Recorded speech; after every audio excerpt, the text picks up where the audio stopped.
Hello, and thanks for tuning in. This is Giving Gabbing, the podcast all about fundraising success, brought to you by Give Gab, where we make it incredibly easy for fundraising professionals to be great at their jobs.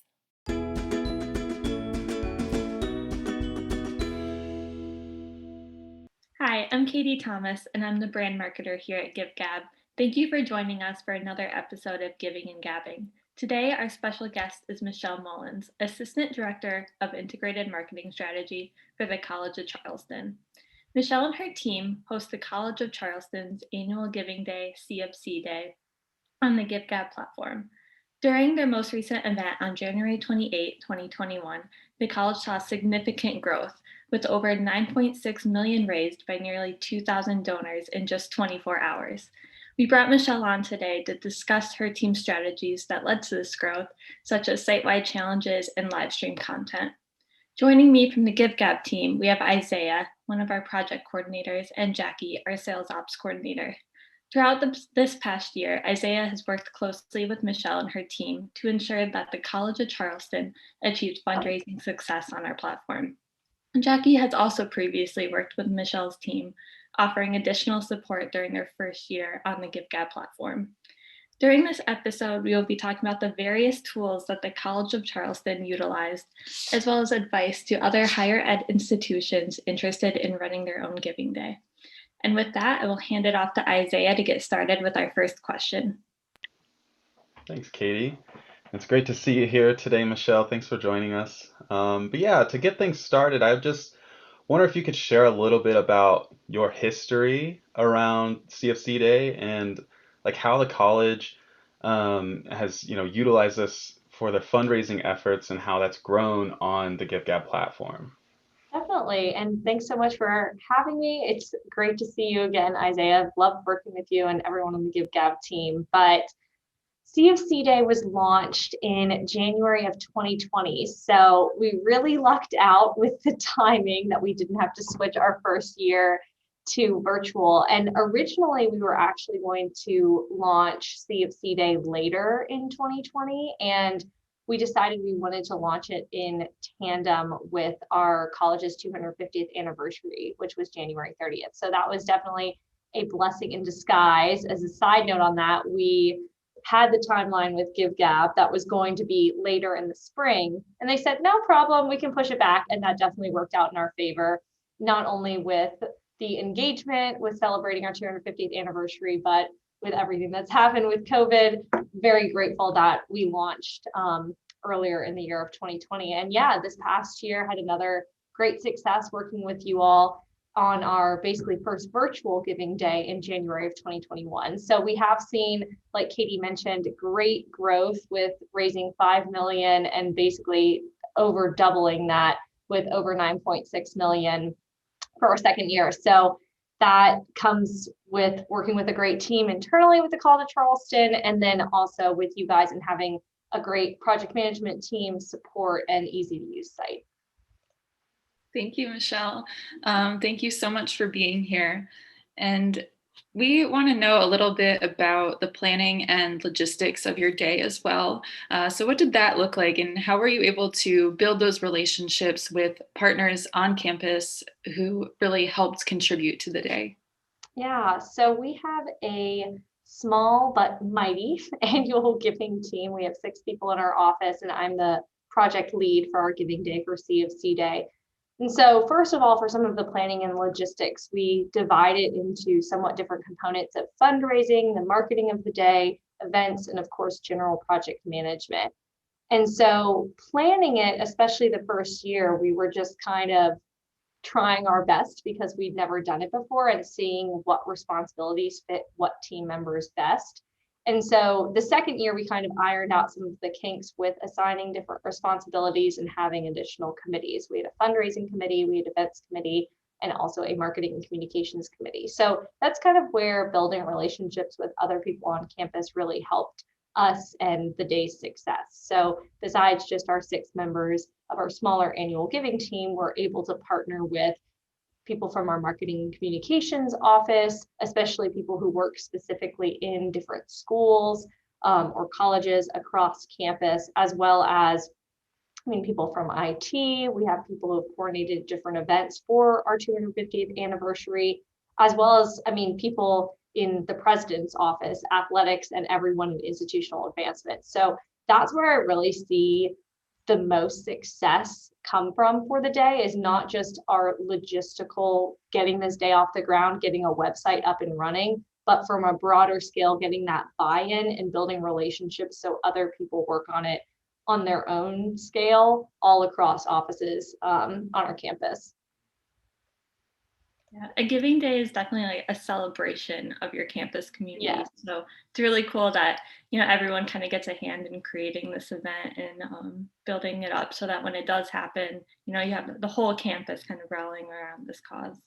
And starting with the 250th anniversary, we were really able to tie in that idea of it's giving back and celebrating the college. And so regardless if it's a huge anniversary like the 250th or the 253rd, whatever that looks like, there's always this idea with our Giving Day of engagement and giving back and celebrating what's so great about the school. And while you're celebrating, you may as well give back to what you love about the college. Yeah, it's incredible like what a small team can do. And like you mentioned with the campus buy-in, it makes a huge impact. But really, that small team is very mighty in what they can do. And it's just amazing to like see the results in the end. But yeah, so for my next question, I'm curious about your overall goals for the day. I know we talked about the growth from 2020 to 2021. So if you could talk a little bit about kind of, after having that inaugural Giving Day, setting your goals and setting your strategy for the following year, and then maybe how that's also kind of like going ahead into the future into 2022. And how did GiveGab like help you reach those goals? Like what concrete ways do you think like we really kind of helped go after your specific strategies to reach your goals?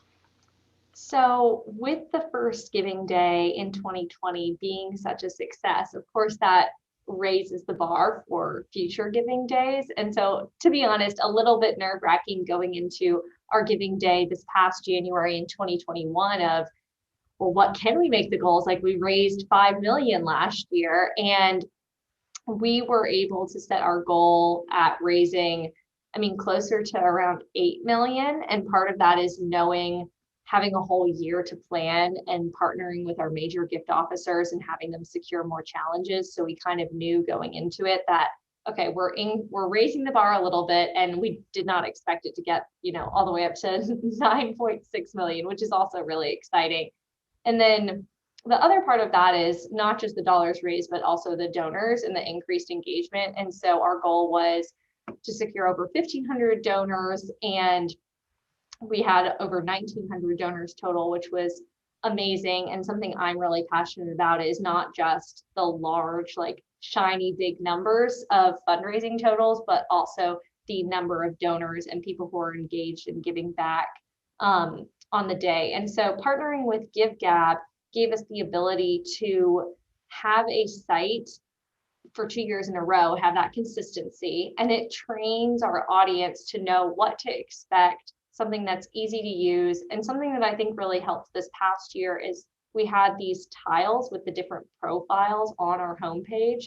So someone could easily scroll down and see a little image that had someone from athletics or someone from the libraries and see a real student there and be drawn in of like, oh, I immediately want to give to that instead of just a name. I think having the visual really made a difference and easy for people to navigate. So I think that ties into definitely the number of donors that we had. And I guess one final thing, not on the fundraising side, but more on the engagement, as we discussed about it being like a celebration, is we had a goal of increased social media engagement by 10% for our second year. And we were able to far surpass that, which I also credit to some of our relationships and building out these committees to make it more of a even bigger day than we did the first time, despite the second time being virtual. So having a close partnership with our somewhat new, she started in February of 2020, social media director really helped with her posting and promoting our challenges the day of giving beforehand and on CFC Day that really spiked our engagement despite things being very different the second year. That's great. We know that those social media promotions and sort of publicizing those goals are really important. And you mentioned having the campaign tiles as something to sort of emphasize those profiles and where people have the opportunity to give, sort of they're expecting this now that you're in your second year. Now, your Giving Day had a number of challenges and exciting things like that throughout the 24 hours, such as your 1,500 donor challenge that then unlocked an additional $1.5 million for the college.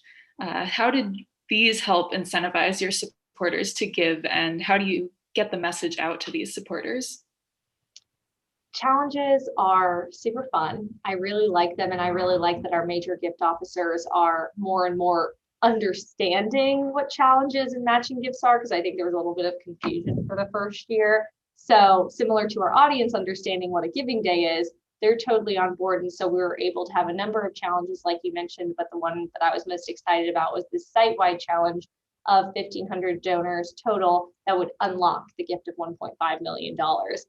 And so we used a lot of the marketing strategies that they kind of already mentioned with social media, but also email marketing. And then I think one thing that really made a difference is due to it being a virtual year, our virtual event was a live stream. And so in real time live video, our alumni anchors for this show that we put on were able to give real time updates of how many donors we were at, spur on some excitement about how we would unlock this huge gift if people gave. And so I don't know if that's like exactly what tipped it over the edge, but we were able to meet that challenge while still during the live stream.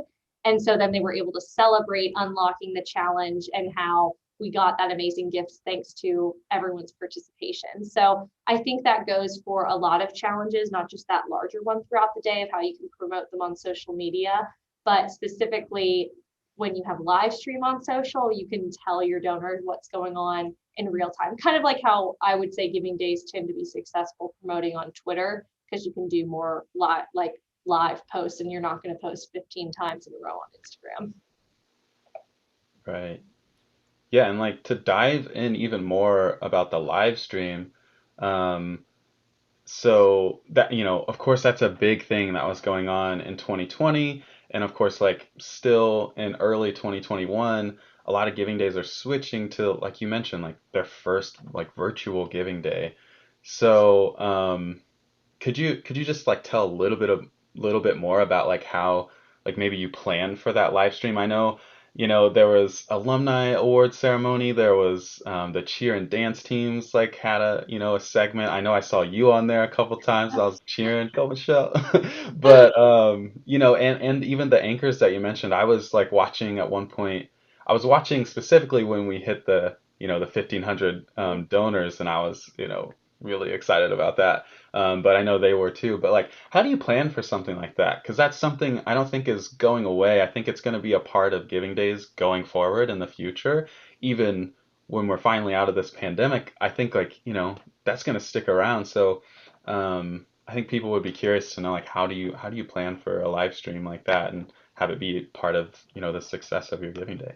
Oh, totally. And you're very right that they're not going away. And now we know that more, but last summer, as we were preparing for January of 2021 for our second CofC Day, there was just a lot of uncertainty of what we were going to do, what campus was going to look like, what events at the time, if we were going to have any, what we were going to possibly do that was safe and fun. And so we toyed around with the idea, honestly, even prior to a live stream, of a virtual world where like people would have a character and go on their own. But given our lead time, we couldn't design something that was specific enough that like looked like CofC. It would have been kind of standard and basic. So we decided to stick with a live stream, which we've done on a smaller scale before. And I'm really happy that we moved forward in that direction. And so with regards to planning, I can kind of break it down in a couple steps. And knowing this, I would just try and encourage people to plan as much in advance as they can, which was not necessarily the case for us, but that was just kind of what we were dealing with, of not knowing if we could do anything in person and finally landing on doing a live stream. So to start, I was able to talk with a contact at Notre Dame who also works with you all with their Giving Day on their Give Gab site. And they have been doing a live stream kind of telethon-esque thing for their Giving Day for years. And so they're definitely some of the masters of it since they've been doing it for so long. And so being able to connect with other professionals in higher ed who have gone through it before was very helpful. And they had talked to me too, and kind of even reassured me working with you all of like, yeah, Give Gab's great. Our site never crashed with this live stream. That they do it all day for 24 hours. And I realized knowing that I could definitely pair the two together of a live stream on YouTube with our Give Gab site. And so reining it back a little bit, we decided on about 2 hours, not a full like almost 24. Notre Dame has a lot of footage that they do and they plan for it almost all year. So we decided to partner with a local company that has basically an in-house studio, so we could go live like it was a real news studio, depending on a college's video capabilities. Maybe they would already have something like that in-house, but just a local company that had something where we could set up and go live that was pretty close to campus. And then we coordinated with our alumni affairs department, who reached out to alumni who had been in broadcast before. And we ended up having 3 volunteers. We got more than we even asked for, which was cool. So we had 2 people in the studio and we're able to jump to someone who was on campus. And so another part that I think is really important, kind of once you get the basics of like, where are we going to film this thing? Who's going to be talking on camera, is the majority of the run of show, as I like to call it, or the content. So you want to talk about your Giving Day, but you also don't want to just bore people by only asking them for money. We talked about this being a celebration of the school, and we want that general engagement with our donors and alumni. And so we kind of settled, I don't know if I want to say settled, but decided on pre-recorded segments that could be evergreen.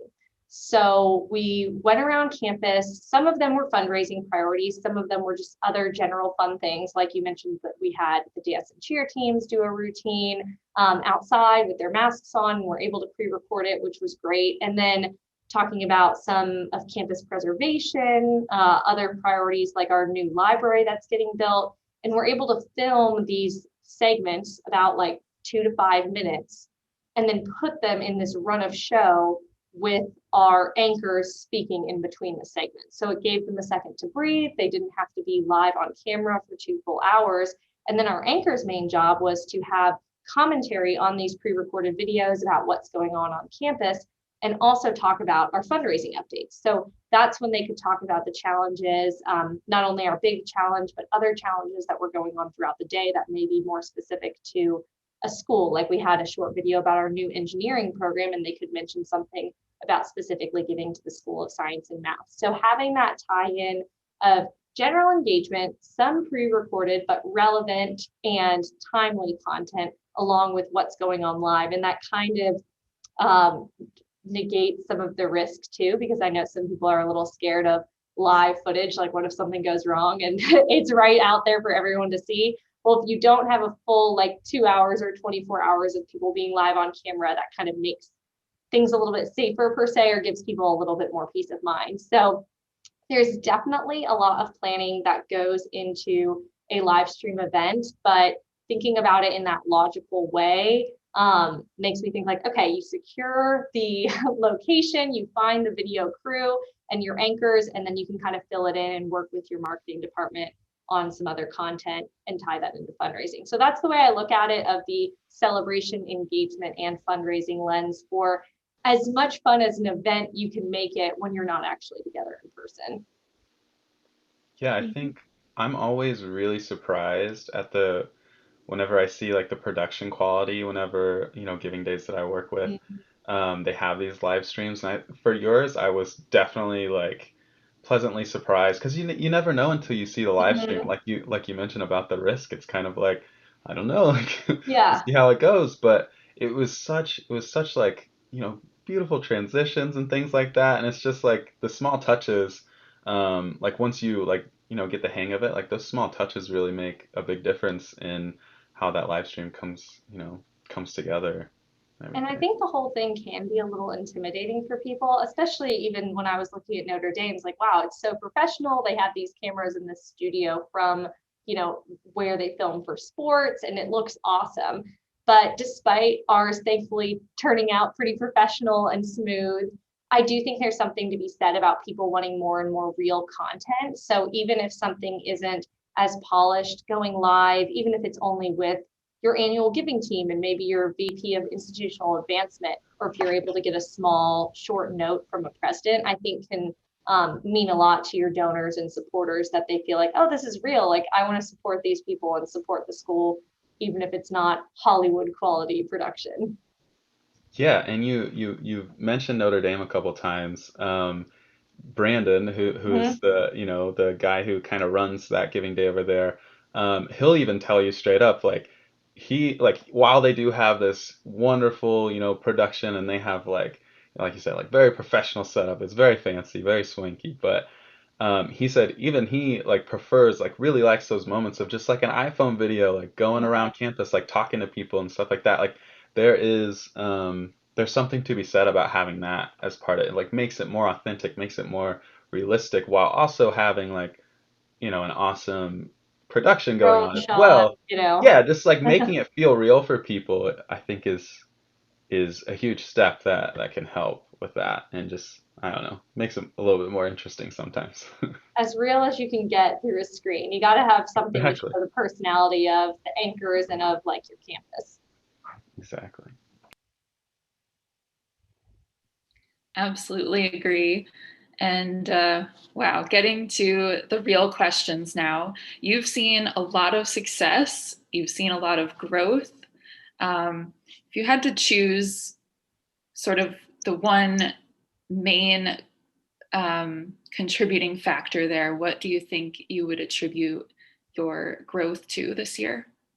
Totally. And I think, honestly, if we're just drilling down to the utmost important thing, would be general awareness between our constituents and also colleagues on campus, which ties into what I was talking before about this buy-in internally. Like, yes, I believe that more people have been online because of COVID, but I don't think that was the biggest factor for us. Really, I almost want to call it people catching the vision of what a giving day can be like, of celebrating the college and also raising money in the process. And so, with that said, if the platform we directed them to wasn't easy to use, I feel like we would have gotten people halfway there and then lost them. So, kind of this partnership that we have with you guys and pairing the two together of like, okay, people know about this, but once we get them there, they can go through this checkout process per se and make a gift very easily. Because it's almost like, if you're buying something online and you leave it in your cart, the same thing could happen with gifts if people didn't catch the vision and say, hey, I'm really excited and bought in and I want to support this, whether that's the work that they do on campus or fully going through and making a donation. You mentioned a little bit ago about like the virtual world, and like having people kind of like joining in the Giving Day in some kind of aspect like that.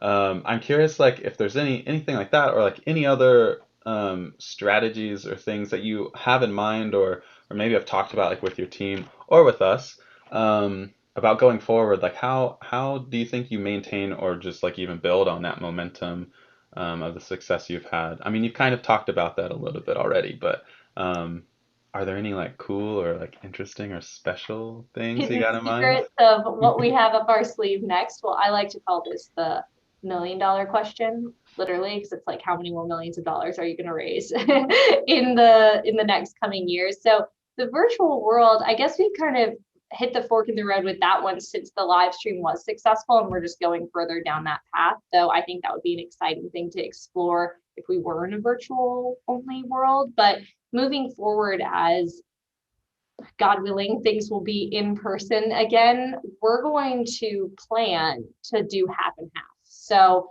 we'll be bringing back in-person events and keeping the live stream, but on a smaller scale. So for one, we're really excited to be using Give Gab's live stream specific landing page, added that on to our contract for this next year. And there's also a texting component to that. So we're excited to make that another thing that the audience can just expect. Just like they're expecting CofC Day, they're expecting to get these video promotions and to give on the day, they can also start to expect live stream content and exciting videos and kind of updates about what's happening on campus.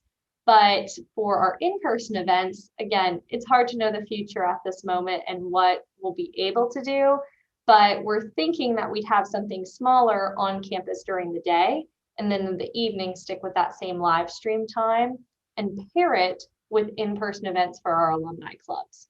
So we have alumni clubs all across, well, really not just the US, but the world, where alumni who have moved maybe to DC or New York, and we also have a Charleston Low Country chapter.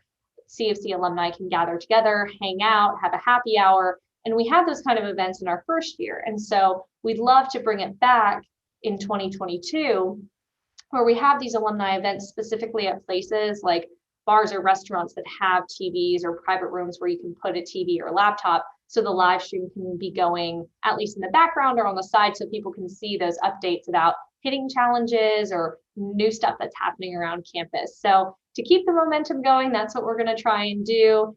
I'm going to continue to work with my partners on campus to get that buy-in, especially for our major gift officers who have been amazing figuring out these challenges and motivating other donors through these large gifts. Yeah, as we sort of start to wrap up, could you tell us any advice that you would give to other colleges that are looking for new ways to engage their donors and their supporters through their own Giving Day? So I would say to start at the source. So do you have your teammates on board? This kind of goes all back to the relationships and buy-in that I was talking about earlier, but even in your annual giving office, and not even just the ones who are planning logistics, but your other partners across campus. So working with them, doing presentations, showing them the value of the Giving Day, not just the initial ROI on what you fundraised for the day, but also the long-term ROI of this celebration and marketing and fun stuff that's going on with your campus, and also a sense of tradition. I think getting everyone on board, like I mentioned, for the most significant factor that's contributed to our success, before you go to, well, how do I get my donors on board? Make sure your internal and team is on board. So you start with the source that can then all work together to get more donors and supporters on board. And then with that, once you have people excited about your Giving Day, I think it's really important to sit down together and brainstorm ideas and make sure you have the staff in place to implement those ideas. So it's great to have all these wonderful Giving Day promotions and ideas that you want to try, but if you don't have staff members who can actually work out those ideas, they kind of will just fall by the wayside or not be as effective. So the other thing I would say is that you can also ask your audience basically how they want to be engaged. So just because another school or nonprofit is doing a live stream show or a texting program doesn't mean it's the best thing for your audience. So even asking them on an Instagram story through some sort of survey, you could even specifically ask people who have given before as part of like a VIP audience who's able to give feedback that'll make them feel special and engaged, and then see what they'd like. Some people want a text directly sent to them. Sometimes people want emails. Some email inboxes are too cluttered, like talk to me on social media. So I think asking the source of the donors and getting to your source of your team are two of the most important things for engaging your audience in the long run, even if you don't see immediate results. Yes, I think that's tremendous. Just getting that input from those supporters who you're trying to reach really increases buy-in, as we were discussing, and that's probably the number one thing that you need to accomplish in order to have a successful Giving Day. Sounds like you have a lot planned for next year, and I'm really excited to see what you come up with, and all those other potential Giving Days or existing Giving Days out there that might be listening, what they come up with too as a result of listening to your wisdom. Well, I'm super excited, and it's always funny since our Giving Day is at the very beginning of the year. I know one of the first ones that you guys do since it's in January. So I always am starting to talk about the next year in like February of 2021. I'm talking about 2022. I'm like, wow, times are moving fast, but you have to plan ahead. That's, I guess, my other nugget of wisdom, as much as you can. Yeah, and you are not one of the first, but you are the first Giving Day that we have of the year, so that's pretty cool. Kicking it Um, off strong. it is every year.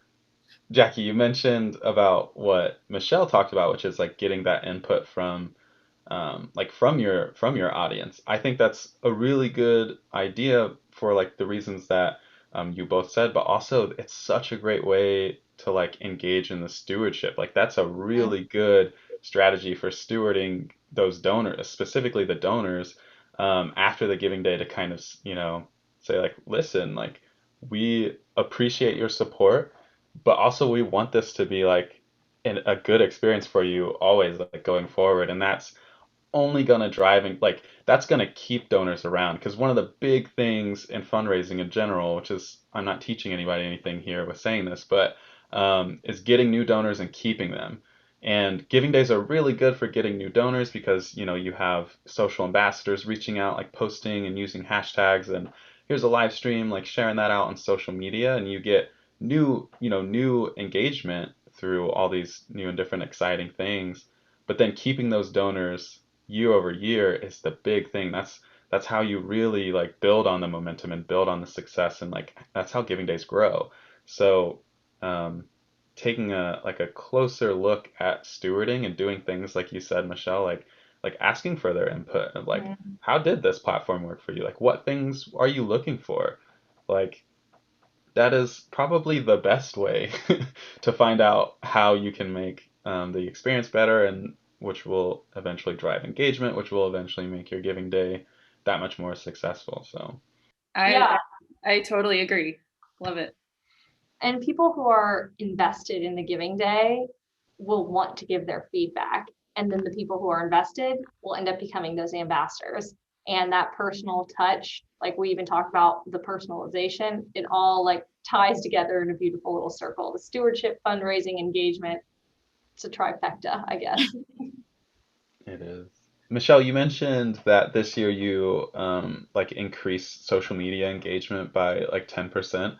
I'm just curious, like personally, like what does that mean? Like how do you like I guess first like how do you track social media engagement to know that it's increased or not? No, that is a great question. Yeah. So it's a broad metric. And so the goals that I mentioned when we were talking about goals for CofC Day were going to be more broad because they were presented more so to all of institutional advancement and our VP of institutional advancement. We weren't drilling down specifically with like marketing goals in our marketing team, at least the ones that I talked about today. And so social media engagement in general, we were measuring increases or decreases. So across all platforms, we like added everything together basically, and we're able to compare from like a year past of, these were, and we didn't like compile everything like engagement and impressions, like we did all the same metric, but it would be basically looking at impressions or more so engagements based on like Instagram, Facebook, Twitter, of how people were liking this or replying, commenting on stories. So that's more of like actual engagement more so than just impressions, but we're still, if we're really getting into the details, can drill down on those things of impressions year over year and see if there was an increase, which also would show a general increase of engagement. And so our goal was 10%, but I'm sorry, I didn't look up the actual metric of what we got. It was well over 10%, thanks to our partnership with our social media director and her posting on all of CofC's main pages.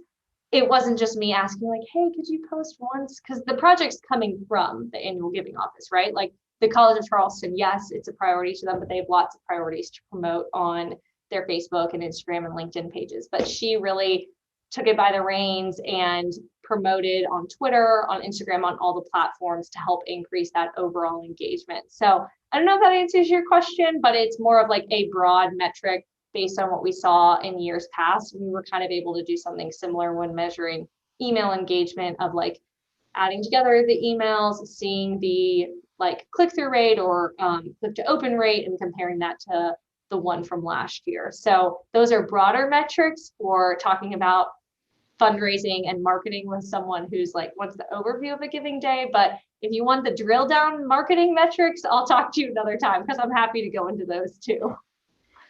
Yeah, I think a lot of that's probably way over my head, not being on the marketing side of anything. It certainly sounds interesting though. Yeah, I'm just like, I'm sure there are a lot of tools and stuff that you use. Like Katie probably knows a lot about that stuff too, being our brand ambassador. But yeah, I mean, I've just never, I mean, I'm always curious, like how do you know what people are doing out there? But I guess it's tracked in some way. Yeah, social media is such a powerful tool. So that's awesome that you got buy-in from your social media director at the college to really push that, because that's how people get their news now. If it's not through email, then it's definitely through social media. So those posts are important. Totally. It's like if you don't see it in the total fundraising dollars, at least I can prove the effectiveness in some other way. Exactly. Before we close today, I'd like to again thank Michelle for sharing her Giving Day experience with us all today. It was inspiring to learn about how you were able to grow support around the College of Charleston in such an impactful way. Looking for more tools to take your digital fundraising to the next level, visit our resource library to stay up to date with our podcast, webinars, downloadable content, and more at info.givegab.com/resources. Thank you guys for having me.